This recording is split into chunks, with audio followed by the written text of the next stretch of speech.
بعدالت جناب صاحب سول جج درجہ اول شہر بنام دعوی تکمیل معاہدہ مختص درخواست بامراد برآمد فرمائے جانے دعویٰ و واپس فرمائے جانے بصیغہ راضی نامہ جناب عالی سائل یا مدعی حسب ذیل عارض ہیں۔ نمبر 1 یہ کہ مقدمہ مندرجہ بالا عدالت حضور والا میں زیر سماعت ہے جس میں آئندہ تاریخ سماعت مؤخر مقرر ہے۔ نمبر 2 یہ کہ مابین مدعی و مدعی علیہ راضی نامہ ہو گیا ہے۔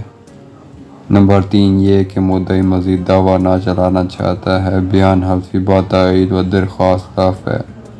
بحالات بالا استدعا ہے کہ درخواست ازا منظور فرمائی جا کر دعویٰ مطابق راضی نامہ مدعی و مدعی علیہ بصیغہ واپسی خارج فرمایا جاوے کریں انصاف ہوگا۔ تحریر عرض بذریعہ کونسل